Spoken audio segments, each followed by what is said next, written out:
F.W. Murnau's 1922 film Nosferatu is extraordinarily unique. It's an adaptation of a book, kind of. It's heralded as one of the great films of the German Expressionism movement, only it's a little different than the others. It was meant to be destroyed, never to be seen again, and yet you can watch it any day you like, for free, on YouTube. When director Robert Eggers was 9 years old, he got a beat-up VHS copy of the film and fell in love. It's funny because the VHS had no sound. Like there was literally wacky. no score on it. And I think that the movie might not have had the same effect on me had it had like a cheesy organ or synth score, but I was watching it like utterly silent. And it was made from like a poor 16mm print, and so it kind of seemed real. Now a renowned filmmaker in his own right, Eggers has written and directed his own version, starring Lily Rose Depp, Nicholas Hoult, Willem Dafoe, and Bill Skarsgård. Of course, he wasn't the first to do so. In 1979, German filmmaker Werner Herzog put his spin on Nosferatu 2. So how does Eggers' film differ from Herzog's, from Murnau's? What do these three films, made in vastly different contexts, say about the times in which they were made? In this video, I hope to find out. Of course, I can't outline every single change from version to version, but I'll do my best to point out how the major themes evolve. Do let me know in the comments if there are any changes I left out that you find particularly interesting. Oh, and huge spoilers for all three films, by the way. Okay, let's start with the original. Or wait, maybe we need to go back even further. If you've read Bram Stoker's 1897 novel Dracula, seen one of its many film adaptations, or just know the story, and I'd reckon there's a good chance you do, since according to David Rogers of Kingston University, Dracula has appeared in or inspired characters in over 250 films, then you might look at the plot of Nosferatu and be like, hey, that sounds familiar. And you'd be right. So, is Nosferatu Dracula, or is it something else altogether? The answer to both, I think, is yes. In 1921, Enrico Diekmann and Albin Grau founded the production company Prana Film. Grau was a devout occultist, serving as a high-ranking member of at least two occultist groups, and his company's films would reflect those interests by pursuing, Kevin Jackson writes, an ambitious slate of productions, almost all of them with a supernatural or macabre element. Unfortunately, Prana made only one film in its short lifespan, and that film was Nosferatu. Grau seemingly wanted to make Dracula, or at least he thought the novel would make an interesting film, except he didn't exactly want to deal with the copyright, believing that if they made enough changes to the story, it wouldn't be a problem. That was a bad assumption. But Grau hired screenwriter Henrik Galeen, and they went forward anyway, making modifications that range from innocuous to transformative. For example, they changed the location from London to the fictional town of Visborg in Germany, the time period from 1897 to 1838. They collapsed some of the characters together and changed all of their names. Jonathan became Thomas, Mina/Lucy became Ellen, Count Dracula became Count Orlok, etc. Then, of course, there's the title, Nosferatu, eine Symphonie des Grauens, a symphony of horror. The word Nosferatu was taken from Stoker's novel as kind of a generic term for vampire. Originally assumed to be the Romanian word for vampire or undead, according to David Scull's book, Hollywood Gothic, The Tangled Web of Dracula from Novel to Stage to Screen, that's not exactly right. It doesn't appear in any Eastern European folklore or dictionaries. Most likely, Stoker copied a mistranslation of the Romanian term Nosferat, which is kind of a shape-shifting incubus that does drink blood but is born as the illegitimate child of illegitimate children. Generally speaking, Galeen streamlined the novel significantly with an eye toward the mythical, the details of which we'll discuss in depth in a minute. Meanwhile, Florence Stoker, the author's widow, was doing her best to stay afloat. Dracula was the only book of her late husband's still in print, but it had yet to become the international sensation we consider it today. She earned a few $100 a year from its publication, but the income was unreliable. She couldn't afford to disregard a blatant copyright violation. So, Imagine her surprise when she heard that a film premiered in Berlin that openly declared itself an adaptation of the novel Dracula. She immediately appealed to German courts, who ordered that she be paid $5,000. The producers appealed again and again, the case dragged on for years, and by that point, Prana Films had accumulated so much debt that the company essentially folded. When it became clear that even if she won her case, Stoker would earn very little money from the filmmakers, she instead demanded that all copies of the film be destroyed, and German courts ordered it so. Thankfully, that never really happened. Enforcement of the order was lax, to say the least. Some copies were destroyed, but by the time the ruling took place, prints had already made their way overseas, and no one was keeping track of them. Hell, even Universal ended up with a copy and included clips in a 1932 comedic short film entitled Boo. He'd better keep away from the casket or he'll be coughing. Grrr! Why, it's Dracula, the guy who invented necking. Still, the film's semi-illicit nature and the industry's general lack of care for silent film prints gave film scholars a puzzle to resolve as they sought in later years to reassemble it as Murnau intended. After World War II, German critic Lotte Eisner really led the charge, championing the film and unraveling its mysteries, convincingly reassessing it as one of the most significant German films, both of its era and possibly of all time. So, let's dive into the material itself. What has made this film endure? Nosferatu is most often heralded as an example of German Expressionism. This film movement reflected a broad rejection of cinematic realism in favor of hyper-artificial, highly expressive aesthetics. Films that satisfy the desire to probe seemingly fundamental truths of human nature and society by presenting them through fantasy and dramatized mysticism. Expressionism, born in the aftermath of World War I, also mirrored the culture's sense of angst as Germany reeled from the economic, social, and political effects of its loss. Robin Wood wrote in Film Comment, "Expressionism in the German cinema was more than a style, it was an atmosphere and an ethos. Among its salient characteristics were an oppressive sense of doom or fate, and an obsessive association of sensuality with evil." Some of Expressionism's most famous images tidily illustrate just that: the jagged, seemingly hand-drawn buildings in Dr. Caligari, the machine woman in Metropolis, the devil and an archangel battling over Earth in Faust, and of course, Count Orlok's shadow climbing the stairs in Nosferatu. Some elements of Nosferatu certainly lean into artificiality. Take, for example, the character design of the vampire. These drawings by Albin Grau clearly demonstrate that the production team had something much different in mind than what Bram Stoker described in his book. Their vampire would not be Stoker's charismatic, well-dressed sophisticate. Instead, via prosthetics, they turned actor Max Schreck into something of a demon with snake-like fangs, nails like talons, a ghostly white pallor, and pointed ears. With his shoulders unnaturally clenched near his ears, Orlok floats hauntingly, each small step toward his victims somehow more menacing than the last.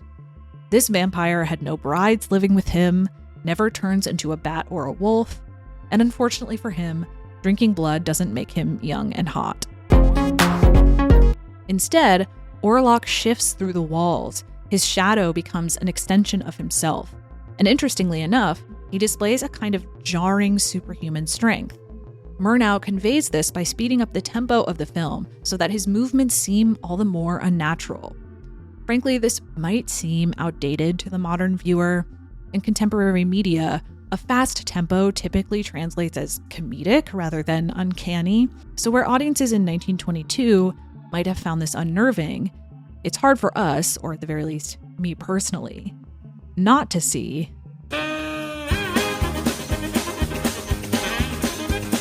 While Nosferatu features some highly stylized elements, it doesn't quite play by the typical rules of Expressionism. Rather than turning to artificiality to haunt his audiences, Murnau turned to nature and architecture, finding ways to depict the ethos of Expressionism in the real world around him. The way Orlok's castle dramatically juts up into the sky, the way Orlok's death ship slowly floats into frame, symbolically obscuring a church in the background, the way he emerges from the shadows beneath an arch. As noted film critic and historian Siegfried Krakauer put it, Murnau had a unique faculty of obliterating the boundaries between the real and the unreal. Reality in his films was surrounded by a halo of dreams and presentiments, and a tangible person might suddenly impress the audience as a mere apparition.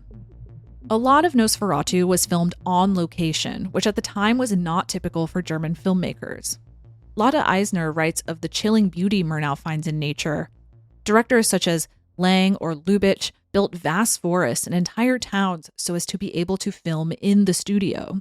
They could easily have found Gothic towns on the Baltic coast or Baroque towns in southern Germany, but Expressionist precepts turned them away from reality. Murnau, however, making Nosferatu with minimum resources, saw all that nature had to offer in the way of fine images. He films the fragile form of a white cloud scudding over the dunes, while the wind from the Baltic plays among the scarce blades of grass. His camera lingers over a filigree of branches standing out against the spring sky at twilight. He makes us feel the freshness of a meadow in which horses gallop around with marvelous lightness. Nature participates in the action. Sensitive editing makes the bounding waves foretell the approach of the vampire, the imminence of the doom about to overtake the town. Over all these landscapes, dark hills, thick forests, skies of jagged storm clouds, there hovers what writer Bela Baloche called the great shadow of the supernatural. The emphasis on the natural world here is important because Orlok is explicitly framed as a force of nature. Simon Bacon writes, "The story does everything it can to establish the vampire as part of nature and the natural order." The Romani people associate Orlok with werewolves, here played by a hyena, funnily enough. Professor Bulwer, the film's equivalent of Van Helsing, is characterized as a kind of occult biologist, investigating the secrets of nature. As his students watch a Venus flytrap capture its prey, he asks, "Like a vampire, no?" Sunlight killing a vampire has become one of the most commonly accepted traits in pop culture, but this was invented for this film. Lane Roth writes, "Perhaps an English or American director might have seen an advantage to being more faithful to the book. An outdoor chase, an ambush, a gunfight, a staking and beheading of a vampire certainly conjure up vivid images. Instead, in Murnau's film, the light conquers the darkness, evil defeated by a simple dissolve." Perhaps Orlok's most significant connection to nature is the danger he poses. Stoker's vampire broadly poses a threat that would have resonated with Victorian-era British audiences, a Jack the Ripper-style villain who violently targets individual women. Orlok, on the other hand, is a bringer of plague, a master of rats. As Orlok sails from Transylvania to Visborg, much like Dracula, he annihilates the crew one by one. Upon arrival, however, he unleashes a plague upon the town. It doesn't take long for deaths to pile up, their coffins forming an endless parade down the street.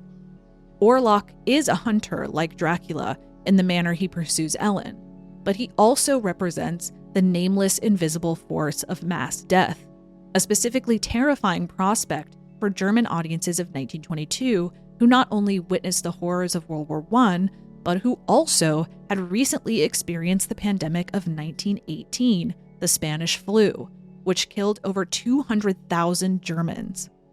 In fact, the year 1838 was chosen by the filmmakers in part because another plague had occurred in Germany that year.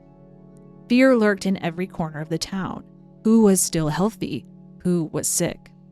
In one fascinating sequence, Murnau explores how this fear affects the behavior of survivors. The town was paralyzed by fear. They were looking for a scapegoat. They chose Knock. While Knock, the Renfield proxy character and Thomas's boss, is not a particularly sympathetic character, the way Murnau describes the townspeople's hysteria toward him is not very flattering either. It takes very little to whip them into a murderous frenzy, so hungry for blood, so to speak, that they eagerly destroy a scarecrow just to sate their violent urges. Nancy Rosenberg England writes in her paper Answering Nosferatu's Knock, Madness in Times of Pandemic, The lack of knowledge of the townspeople about Knock's connection to Orlok seems to indicate that Knock's madness may be the real reason for their ire. Knock is either mad because of Orlok's grip, or, less likely, was already mad. Orlok was always monstrous, and now both Knock and the community of Visborg are monstrous. It is because of the death, the suffering, and especially the fear of the unknown brought about by the plague. Of course, Orlok must be defeated, and in this and every version since, that responsibility has fallen to Ellen. Ellen combines the characters of Mina and Lucy from Stoker's novel, at once the wife invested in her husband's journey like Mina, as well as the sleepwalker or somnambulist, supernaturally attached to the vampire like Lucy. Like Orlok, Ellen is portrayed as connected to nature from the beginning of the film, and importantly, to the light. She plays with a kitten in the sunlight and is so sensitive to natural life that even a bouquet from her husband prompts despair for the lives of the flowers. That sensitivity links her to Orlok from afar as well. As he enters Thomas's room at the castle to suck his blood, Ellen wakes abruptly from her sleep and walks towards the window as if in a trance. As Orlok closes in on Thomas, she screams his name. Orlok turns toward the window, as if he heard her distant call. She will be his next fixation. Thomas is saved for now. The doctor dismisses Ellen's experience as some unknown illness, but the narrator tells us, on that night her soul heard the call of the deathbird. She alone seems aware of what is really happening, and is seemingly the only one equipped to handle it. When Thomas first arrives in Transylvania, we see the, by now, familiar scene in which he reveals his intent to visit Count Orlok, which frightens and stuns the locals. Later, in his hotel room, he notices a small book detailing local vampiric lore. He, of course, laughs it off as silly superstition, and I mean really laughs it off. This guy gives a very broad performance. Luckily, however, Thomas takes the book with him. So later, when he returns home to Ellen, she finds the book, reads it for herself, and learns that deliverance is possible by no other means, but that an innocent maiden maketh the vampire heed not the first crowing of the cock, this done by the sacrifice of her own blood. As she watches the bodies mount, as Orlok stares at her from his home across the street, yes, he moved in across the street, she realizes she must do what's necessary to stop him. Victoria Amador writes, while Mina, the heroine of the novel, inspires the band of brothers to destroy Dracula, she does not get to hammer in the stake. At least Mina has a band of brothers to help her. The men around Ellen offer no solutions and no help. Professor Bulwer is utterly useless. Thomas is comically inept. He sees Orlok just once after he returns to Germany and immediately collapses at the sight of him. Ellen opens her window for Orlok, summoning him to her bedside, and sends Thomas on a fool's errand to find Bulwer. She basically gets rid of him so that she can sacrifice herself. But by this point, the relationship between Ellen and Orlok has taken on a more complex, ambiguous texture. When Orlok and Thomas simultaneously converge on Visborg, she cries, "He's coming." But who is she talking about? Is she afraid of Orlok? Excited about Thomas? Excited about Orlok? Has some attraction formed? Does she welcome him into her bedroom out of some other desire her bumbling husband cannot fulfill? The film leaves us with no easy answers. Orlok may have captured his prey, but she has outwitted him. He disappears in the sunlight. Ellen dies a hero. Yes, Nosferatu shares a skeleton with Bram Stoker's novel, but I'd argue that its vision, some truly drastic changes, and the context in which it was made make it a completely unique beast unto itself. Truly, of all the reading I've done about film history, few films have spawned as many credible, critical interpretations as Nosferatu. Researching this, I was actually a little overwhelmed by the amount of scholarship on this film. Krakauer, for example, interpreted it as reflective of the German people's latent desire for a tyrant figure to bring order to chaos, forecasting the rise of Adolf Hitler. It's been interpreted as reflective of Murnau's, and probably Stoker's if we're being honest, repressed homosexuality. And I'd be remiss if I didn't mention that many scholars have interpreted the film to have xenophobic and anti-Semitic undertones. The ethnic foreigner snapping up land and terrorizing innocent women. If German Expressionism is partially reflective of the country's cultural ethos, we cannot ignore that a loud and increasingly influential portion of German society blamed the Jewish community for the loss of World War I, and that within Europe, Jewish people have been accused of spreading plague for literally hundreds of years, all the way back to medieval times. It's incredibly important to note, however, that Murnau was not known to be anti-Semitic. Bram Stoker is maybe another story. While I don't think any possible anti-Semitic themes were intentional, it's also not inconceivable that some harmful tropes unconsciously made their way into the film. It's certainly not an outrageous leap to suggest that there might have been a little anti-Semitism in Germany in the 1920s. I've linked an article that better explores that subject for you in the description if you're interested. Frankly, the xenophobia inherent to Stoker's source material is a problem that I don't think any version has necessarily resolved, although I'd argue that Herzog's probably alleviates that concern the most. Herzog has chosen for his latest film a subject that has long fascinated filmmakers and filmgoers, the subject of vampires. His film is called Nosferatu. In 1979, Werner Herzog became the second director to take on Nosferatu. Like many filmmakers, he was a fan, so to speak, of the 1922 film, but undertook the project for decidedly more substantial reasons. As a German born in 1942, he came of age in a post-war environment, a citizen of a country reckoning with its crimes, a filmmaker in an industry with no legitimate remaining mentors. The great German artists of the 1920s had either been exiled to other nations, as Murnau was, killed in concentration camps, or had chosen to collaborate with the Nazi regime on their propaganda films. To reconnect with his cultural identity, to reform the idea of German film, he would have to look farther into the past. Nosferatu, in my opinion, is the most important film ever made in Germany, so this is some sort of a challenge.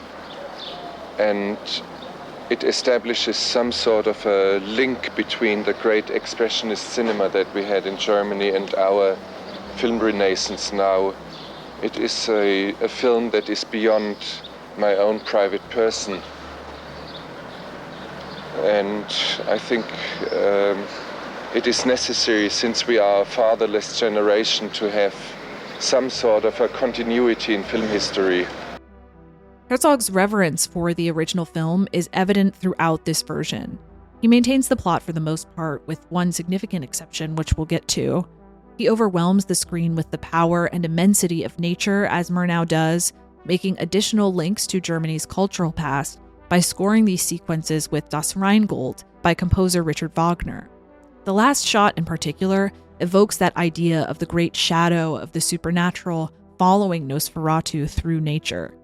He even overtly recreates some of Murnau's shots as an homage.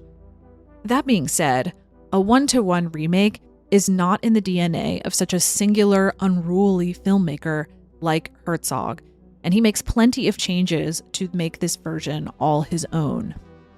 With Stoker's new novel now completely in the public domain, Herzog returns their characters to their original names. Thomas reverts to Jonathan, Knock to Renfield, Bulwer to Van Helsing, Orlok to Dracula, and Ellen to Lucy, not Mina, an interesting choice in and of itself that forecasts some of the more erotic elements in this version.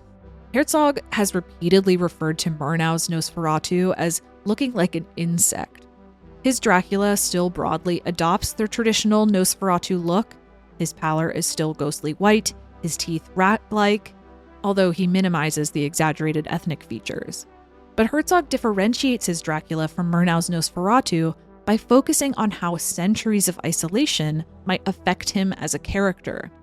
Can you imagine enduring centuries, experiencing each day the same futile things?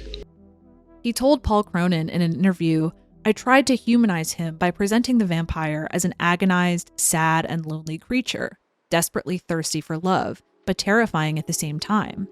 I wanted to endow him with human suffering, with a true longing for love, and importantly, the one essential capacity of human beings, mortality." He is deeply pained by his solitude and inability to join with the rest of humanity, by his profound terror of forever remaining undead. The vampire isn't realistic, but he is human. Dracula articulates his suffering to both Jonathan and Lucy. It's more cruel not to be able to die. I wish I could partake of the love which is between you and Jonathan. This becomes the driving motivation of his character. Will you come to me and be my ally? That be salvation for your husband and for me. The absence of love is the most abject pain. This Dracula is not as haunting as Nosferatu, but the overall effect of his characterization is existentially bleak. S.S. Prover writes in his book on the film, existential is in fact a key word in many of Herzog's autobiographical and explanatory utterances. As he traveled about the world, he became ever more convinced that even after the defeat of Nazism, our civilization is like a thin layer of ice upon a deep ocean of chaos and darkness. That civilization may in fact destroy innocence. There is no better example of this than Herzog's reimagined ending. As in 1922, Jonathan is bitten by Dracula. Only in this version, he's not cured of the vampire's curse. He returns home to Lucy, where he slowly transitions into a vampire himself. After Dracula has died, Jonathan emerges a fully formed Nosferatu and runs off to Latvia, where he and Renfield, who also survives, will continue to spread the plague and carry on the vampire's mission. No catharsis, no vindication of the power of goodness, a continuation of evil in spite of everything. It's a shocking, provocative ending, one that certainly reflects the post-war disillusionment of the German people, particularly in the late 1970s, as the country saw growing violence, economic downturn, and faced, as Prover put it, the guilt and evasions of the parents, poisoning the lives of their children. Like Murnau, Herzog uses the concept of Nosferatu as a bringer of plague to explore how the town reacts in moments of crisis. In an interview with the New York Times, he explained that Nosferatu was more than a horror film, that he saw his film as a parable about the fragility of order in a staid bourgeois town. Nosferatu is not a monster, but an ambivalent, masterful force of change. When the plague threatens, people throw their property into the streets. They discard their bourgeois trappings. A reevaluation of life and its meaning takes place. Herzog expresses this in what is probably my favorite sequence in any Nosferatu film. As the plague runs rampant in Visborg, Lucy walks through the main square, where the villagers are engaged in a kind of danse macabre. They know they're going to die, and are mindlessly throwing one last hurrah as the rats scurry at their feet. It's our last supper.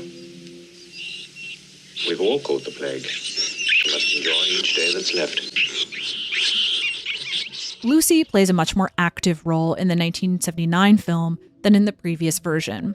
Herzog amplifies Lucy's connection to nature and the supernatural, bestowing her with premonitions of a bat flying at the beginning of the film.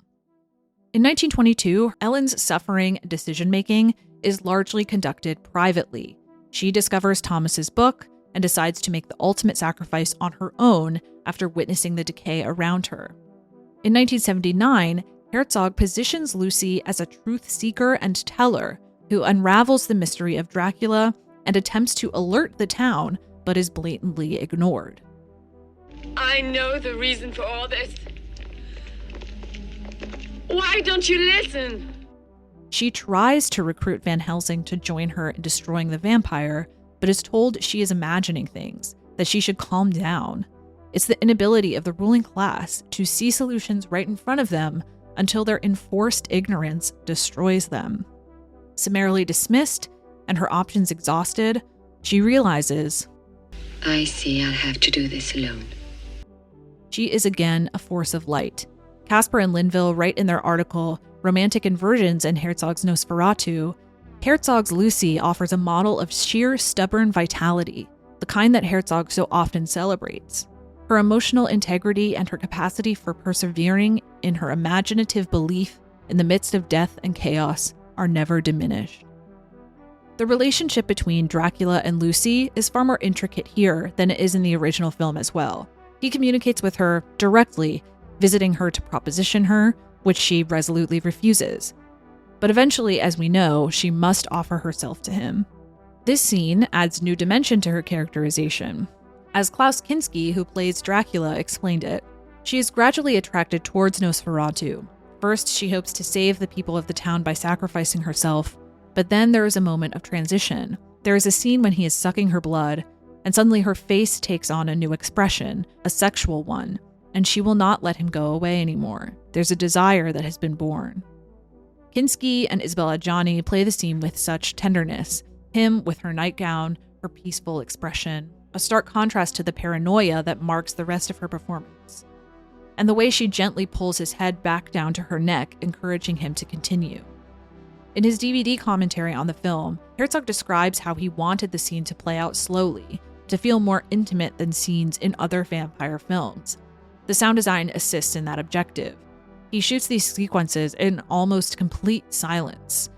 All you can hear is the rustling of fabrics, the wind, and breathing. The simplicity of it is unnerving, intimate to the point of discomfort. The same is true of the scene in which Dracula bites Jonathan. It's worth noting that Dracula's desire to insert himself into Lucy and Jonathan's marriage establishes a kind of quasi-love triangle, aching for Lucy having already had his way with Jonathan. There's always been a homoerotic element in Dracula ever since Bram Stoker had Dracula chase 3 lady vampires off of Jonathan's neck. And spoiler, Eggers takes that to the next level. Still, it's Lucy who dies, who must sacrifice her life for the ineptitude of the men around her. Amador's article on the heroines of Nosferatu highlights the irony in her fate. It's a frustration given of many 19th century novels and films set in that century that spirited heroines must die for being sexual beings. The death of Ellen Hutter, or here Lucy, continues that tradition of punishment for impure thoughts or independent actions. In a remarkably proto-feminist way, however, the 1922 film and its 1979 re-envisioning infuses the Gothic trope of the virginal heroine with the inductive and deductive reasoning required in defeating the evil, and the reality of intuitive and instinctive power. Upon release, critics credited Herzog for making the story his own. Some found its quietness tiresome, others found it a refreshing change of pace from the most famous vampire stories of the 1970s. Roger Ebert wrote, "There's nothing pleasant about Herzog's vampire, and this isn't a movie for creature feature fans. There are movies for people who like to yuck it up and make barfing sounds, God love 'em, but they're not the audience for Nosferatu. This movie isn't even scary. It's so slow, it's meditative at times, but it is the most evocative series of images centered around the idea of the vampire that I have ever seen since F.W. Murnau's Nosferatu." Nosferatu took some time off our screens for a while, showing up in stray references here and there, video games like Red Dead Redemption, and famously for a lot of us, SpongeBob SquarePants. Nosferatu! There was even a movie in 2000 called Shadow of the Vampire, a fictionalized retelling of the making of Nosferatu that imagines Murnau recruited an actual vampire to star in the film. Coincidentally, Max Schreck is played by Willem Dafoe, who stars in the latest film as well. It would take 45 years for another true adaptation to come to our screens, and this time the director would make sure the movie was scary.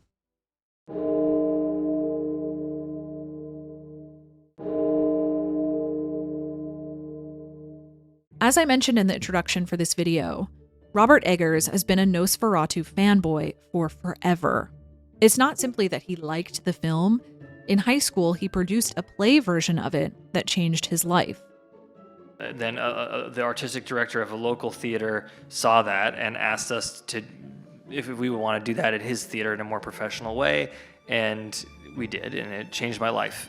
It cemented the fact that I wanted to be a director and made Nosferatu like an important part of my being as someone who's trying to endeavor to make creative work.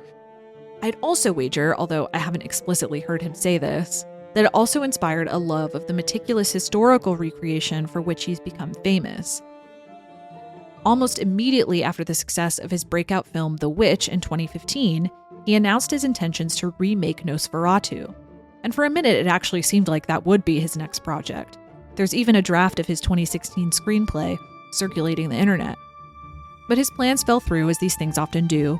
The Lighthouse and the Northwind would have to come first, but finally, Eggers' version of Nosferatu found a home with focus features in 2022. So, how would his version shape up? How do you approach updating something that you admire so much? His film broadly follows the major plot points played out in the 1922 film, but at almost 50 minutes longer than the original. Clearly, Eggers added quite a bit to the narrative. This is a much more plot-heavy film than either 1922 or 1979, and it asks the audience to keep track of a lot.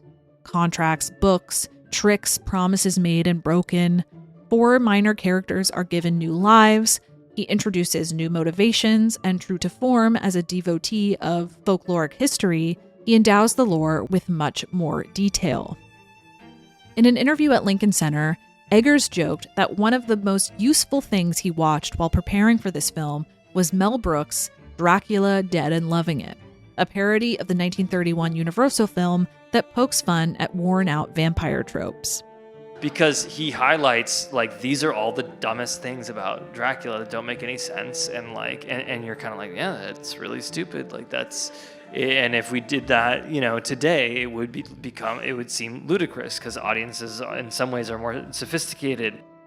I wouldn't take that comment too seriously, but I do think it's fair to say that many of Eggers' adaptive choices seek to fill in logical gaps or clarify ambiguities of the original film that might not work for modern audiences. For example, in 1922, Knock is off his rocker from minute 1, hovering over occult symbols and cackling uncontrollably. Herzog doesn't have quite as heavy a hand, but he's not exactly subtle either. Roland Topor's piercing giggle would trouble anyone, at least anyone who isn't as bewilderingly naive as Jonathan. Eggers eases the audience into Knock's possession. At first, he seems like a relatively normal colleague, friendly, competent enough to explain Thomas's mission, and certainly not eccentric enough to rouse suspicion. It's only later, in private, that the extent of Knock's devotion to Orlok is revealed and explored. This change allows the audience to understand why Thomas might enthusiastically accept the assignment, rather than scorn him for not picking up on fairly obvious signals that something spooky is going on. As the evidence mounts that Thomas is in for a truly harrowing experience, his fear grows exponentially. This is not the oblivious dolt of previous versions who waves away bad omens as silly superstitions. Although he doesn't receive a book informing him about vampires, he experiences enough to know that he should be terrified, and he is, right away. Again, though, Eggers gives logic to his persistent climb to the castle. Sure, he's scared, but he has to go. He's in debt, and if he successfully attends to the Count, he will earn the money he desperately needs to build a life with his new wife, Ellen. One of the questions you may ask yourself if you watch any version of Dracula is, why does Dracula want to acquire property in London, or in this case Germany, in the first place? Sure, he's encouraged to pursue Ellen/Lucy/Mina when he sees her picture, but at that point, he has already manipulated a servant and solicited assistance to move. Why? Why leave the comfort of his castle? Eggers gives us an answer for that too, and it's the root of probably the most significant change he made, moving Ellen from the margins of the story to the central protagonist. If it's the female protagonist is the central protagonist, I have the opportunity for the story to be potentially more emotionally and psychologically complex instead of an adventure story about a real estate agent. Ellen is a somnambulist or a sleepwalker, and in the 19th century, that meant to people, including many doctors, that you had an insight into another realm. This was very exciting. This is something I can play with. This is something I can explore. Eggers makes Ellen's implied sensitivity to the natural world a much more concrete supernatural ability that connects her to Nosferatu. The film begins with Ellen calling out into the dark. Diagnosed as melancholic and hysterical, and with seemingly nowhere else to turn, she pleads for help, awakening Nosferatu from his slumber and forming a sort of psychosexual pact with him. Come to me. Come to me. He must devour her. He is an appetite. This change does a couple of things. First, Orlok now has a reason to purchase land in Germany, recruit Knock as his servant, and summon Thomas to his home. It's all a ploy from the beginning to be closer to Ellen. Second, it gives Ellen a much more complex conundrum to wrestle with than in previous versions. This film isn't so much a light versus dark motif. Orlok has very much sucked her into the dark with him, and she struggles to re-emerge. In her desperation, she agreed to devote herself to him, but after her marriage to Thomas improves her life and her mental health, she comes to regret her decision. Or does she? She's clearly oppressed by Orlok's attention, yet there remains an almost feral attraction to him, this idea that he can provide something that Thomas apparently cannot. Eggers definitely aimed to create the horniest version of Nosferatu, making any implied attraction to Orlok from previous versions essentially explicit in the text, depicted in exorcist-coded nightly possessions that border on the orgasmic. Obsession is a common theme in Eggers' films, and here obsession takes the shape of uncontrollable lust, or from Ellen's perspective, unwanted lust, the all too relatable ache for someone you know you shouldn't yearn for. She attempts to back out of the deal, but eventually Orlok gives her an ultimatum: submit to him or he will destroy everything she loves. It's an uncomfortable premise, that in order to defeat your abuser, you must essentially capitulate to his desires. While this sacrificial but heroic fate has been the case in every version, Orlok's apparent lifelong torture of Ellen certainly underlines and amplifies that premise to a much more extreme degree in this film. As much as Ellen has much more to do in this film, she definitely has a lot more help than she's ever had before, more closely echoing Dracula the novel than any previous Nosferatu. Thomas, having returned from the care of the religious order, makes a decent enough recovery to contribute to the vampire hunt. The neighbors who house Ellen while Thomas is away have a much bigger role. Dr. Sievers from the asylum not only connects the group to the Van Helsing equivalent character, but also sticks around for the mission to take down Orlok. Eggers invents the character Albin von Franz, who takes the place of Professor Bulwer as that proxy Van Helsing character. Like his namesake, Albin Grau, he's interested in the occult. And although he's a scientist, he's been ostracized for his beliefs in experimental sciences and alchemy. But it's von Franz who discovers Orlok's true nature and is the only one who can honestly communicate with Ellen about what must be done in order to defeat him. One of Eggers' major goals for this film was to make the vampire scary again. Vampire trends rise and fall. The Bela Lugosi, Frank Langella sophisticates, the Robert Pattinson, Alexander Skarsgård hotties. In order to make the vampire scary again, he didn't craft an exact replica of Grau's original character designs. He told the New York Times, "My approach is always to understand the period that the film and the story takes place in, and to do that with as much verisimilitude as I can. So then, what does it mean to be an undead count living in the Carpathian Mountains? That's my way in." Eggers brings the vampire back to its folkloric roots, where vampires resemble something closer to zombies than glittering hunks. Orlok is and looks like a dead Transylvanian nobleman, complete with rotting flesh, a bushy mustache, and a long fur coat befitting his culture. For what it's worth, that's actually quite close to how Stoker characterizes Dracula in the novel. How else to make Nosferatu scary? As haunting as the original is, I have a hard time believing that the average modern moviegoer would be truly frightened by a rigid beast that moves at a crawling pace. And I'd guess Eggers agrees with me, because he significantly expands Orlok's supernatural capabilities and physical prowess, making him resemble something much closer to a modern movie monster than Max Schreck and Klaus Kinski's interpretations. Here's how Eggers describes Orlok as he lays in the coffin in the 2016 screenplay, which suggests exactly the brand of horror unique from both 1922 and 1979 that distinguishes his modern vision.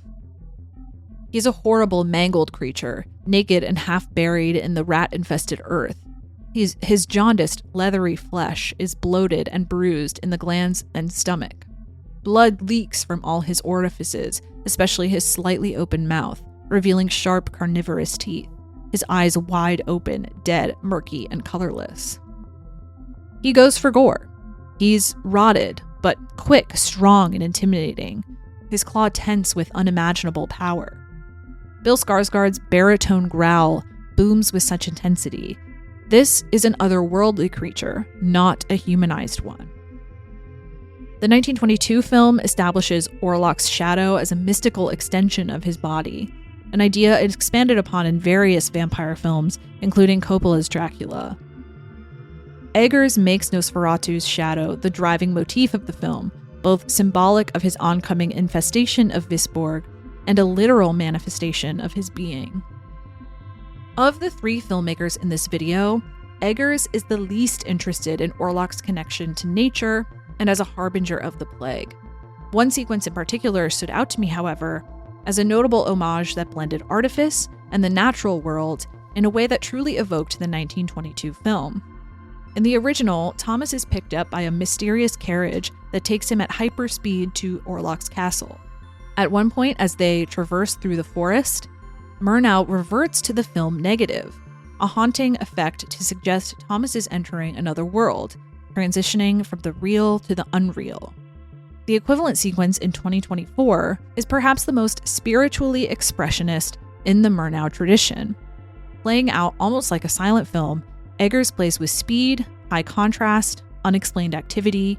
Giant horses rear up, the door opens on its own, time moves at an ambiguous pace.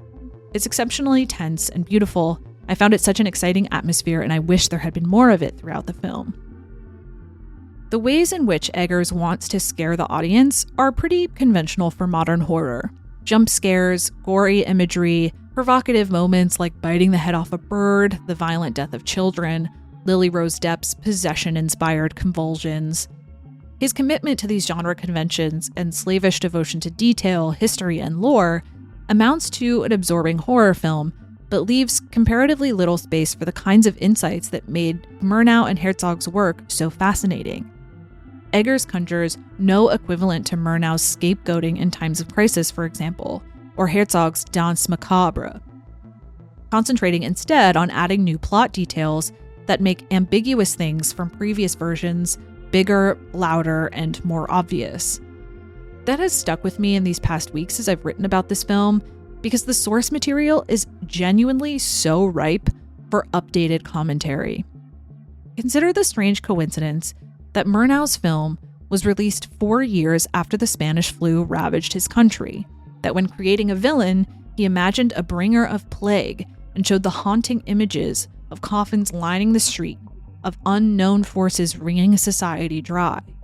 And now, here we are in 2024, again, 4 years after a major pandemic. Eggers stays true to his predecessors, conveying mass death in passing shots of chaos erupting in the asylum or bodies in the background being loaded onto a cart, but for the most part, it's background noise. The film minimizes its focus on the societal trauma of mass death in favor of the personal trauma in Ellen's life. I'm not wagging my finger at Robert Eggers, suggesting he should have scrapped the screenplay he'd been working on for almost a decade in order to reflect on recent events. Rather, I just want to use this as an example to say that I noticed the degree to which Eggers' film narrowed the social potential of a story like Nosferatu into a much more straightforward horror story about the unique experience of individuals. Richard Brody's review in The New Yorker eloquently expressed what I'm trying to get at. He wrote, "In the new Nosferatu, speech, however heated or significant it may be, reflects only a fanatical devotion to narrative logic. Conversations play merely like exposed infrastructure, and what that infrastructure sustains is the film's repertory of tableau. Eggers' movies are rendered distinctive by the intensity of their investment in their images, less a matter of the aesthetic of what is being presented than of the conspicuous concentration of energy and of material on their creation. But the very coherence of his Nosferatu is what makes it drag. The images aren't only stripped of superfluities, they are hermetically sealed off from anything that could impinge from off-screen, from the world at large. They feel designed, deadeningly, to mean just one thing. What really does verisimilitude amount to here? Well, as a matter of personal taste, I miss Nosferatu being deployed as a symbol rather than as a conventional demon lover. Overall, I think Robert Eggers' Nosferatu is an entertaining film, and if you like horror, it's a good option for your holiday season. See it in theaters to get the full effect of Skarsgård's voice. And if you're interested in watching the other versions, Herzog's Nosferatu is currently streaming free on Tubi, and the original is also free right here on YouTube. Speaking of YouTube, if you liked this video, be sure to subscribe so you don't miss my next one, which is already in the works. Let's just say, this has been me for the past month.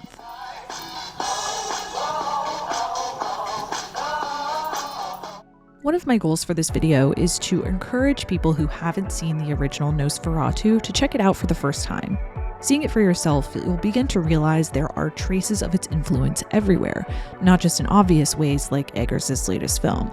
In fact, Thomas Flight argued in a recent video that German Expressionism even influenced The Substance. His video goes into more depth about how German Expressionism came about, why it looked the way it did, and makes a compelling case for reading The Substance as wielding artifice to stir emotion. If this video stirred your interest at all in that subject, I recommend checking it out right now, ad-free on Nebula.